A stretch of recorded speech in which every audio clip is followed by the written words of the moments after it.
बिस्मिल्लाहिर्रहमानिर्रहीम। बहुत ही अफसोस और रंज के साथ ये बात कहते हुए दिल दुख रहा है कि 400 साला मस्जिद, उस मस्जिद के अंदर अज़ानें होती रही, नमाज़ पढ़ते रहे। कितने अल्लाह वाले वहाँ पे नमाज़ पढ़े बाबरी मस्जिद में। उसके बाद आज़ादी के बाद चंद शरपसंदों ने वहाँ उसे मूर्ति रखी। उस वक़्त वहाँ की हुकूमत, सूबाई हुकूमत ने उनको जो है स्टे दिलाकर मजबूत किया और उसके बाद चलते रहे ये बात। और हमारे तमाम उलमा ने इस मुकदमे लड़े। 70 साल से हर चीज़ मुकदमा लड़ा गया। सारे शवाहिद हमारे पास मौजूद थे, हमारे पास तारीख़ मौजूद थी, सारे चीज़ें हमारे पास मौजूद थी। और ख़ुद जो है ना सुप्रीम कोर्ट के जज साहब ने कहा था कि वहाँ मंदिर तोड़ के मस्जिद नहीं बनाई गई, बल्कि मस्जिद ही थी। सिर्फ आस्था के बुनियाद पर जो है फैसला कर दिया गया, उनको दे दिया गया। क्योंकि हमारे अकाबिरीन ने एक बात कही थी कि जो भी सुप्रीम कोर्ट का फैसला आएगा हम मानेंगे। तो इस तरह से फैसला आने की उम्मीद नहीं थी, लेकिन अकाबिरीन ने बात कही थी कि हम मान लेंगे, इसलिए हमने खामोशी इख्तियार की। आज बड़े अफसोस के साथ ये बात कहनी पड़ती है कि कल जो है वहाँ पे जो है मंदिर का जो है शिलान्यास रखा जा रहा है। हमें दिल की गहराइयों से दुख का इजहार करते हैं। हम कर भी क्या सकते हैं, क्योंकि जो लड़ाई हमने लड़ी थी वो हमें इंसाफ नहीं मिला। और कल जो है वहाँ पे जहाँ पे 400 साल से अज़ानें हो रही थी, सब कुछ हो रही थी, आज वहाँ मंदिर बनेगा और सारी चीज़ें होंगी वहाँ पर। तो मुसलमानों के लिए बड़े दर्द का मुकाम है। लेकिन हमें, क्योंकि अकाबिरीन ने कह दिया था कि सब्र करो और जो फैसला कोर्ट का आएगा हम मानेंगे, इसलिए हम खामोश हैं।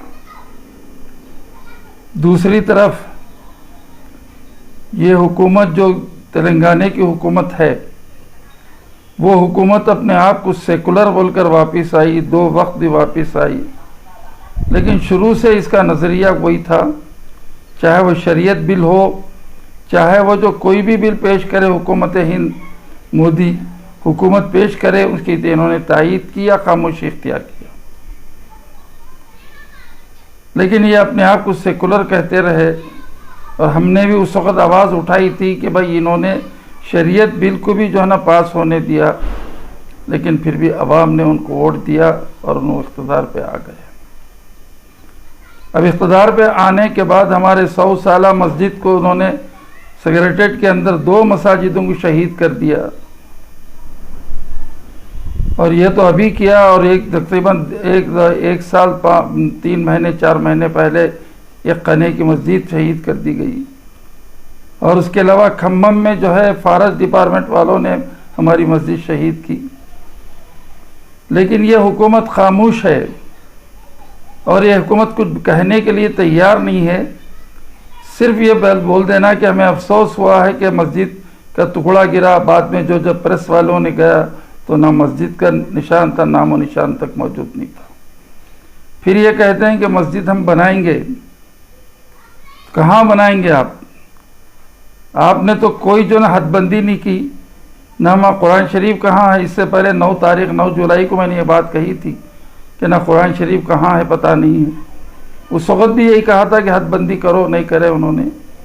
अब ये कह रहे हैं कि हम मस्जिद बना दिए। लेकिन इनका इरादा है कि मस्जिद वहाँ नहीं बनेगी, या हो सकता है किसी और जगह बना देंगे।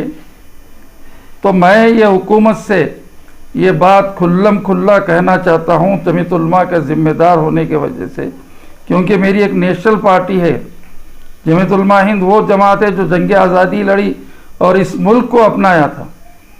तो उसका एक वर्किंग कमेटी का, जमीयत उलमा हिंद का वर्किंग कमेटी का मेंबर भी हूँ।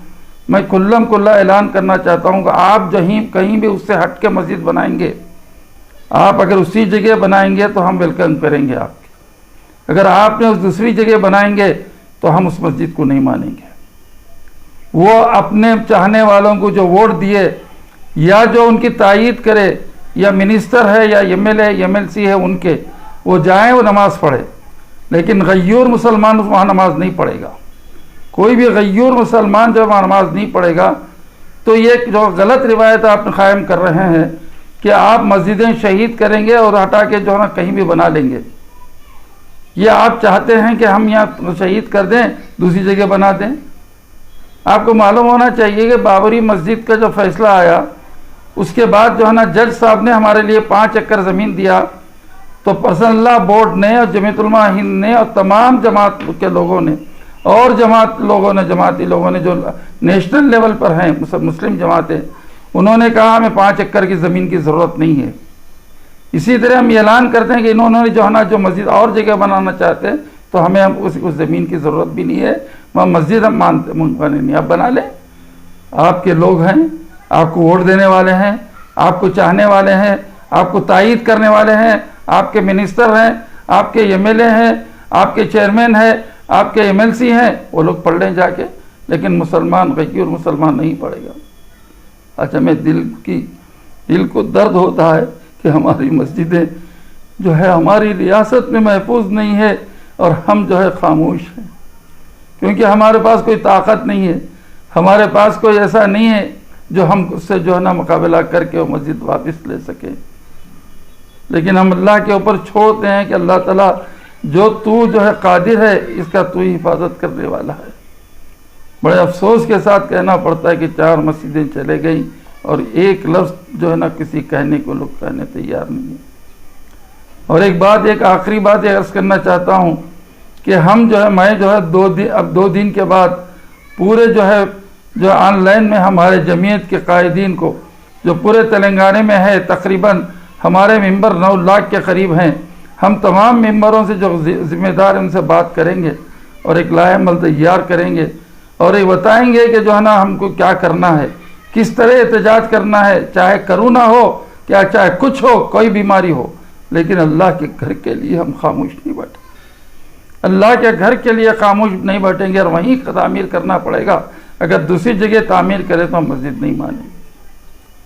बस यही बात हमको कहनी थी कि हम इंशाअल्लाह 2 दिन के अंदर जो है हमारे जमात के नुमाइंदों से बात करेंगे और वो जो फैसला करेंगे, इससे पहले भी हमने एनआरसी और उसके ताल्लुक से एक आवाज़ उठाई थी पूरे तेलंगाना, आंध्रा, रायलसीमा में, तो तकरीबन हर जुमे में हर मस्जिद के सामने सबसे पहले हमने एहतजाज किया था।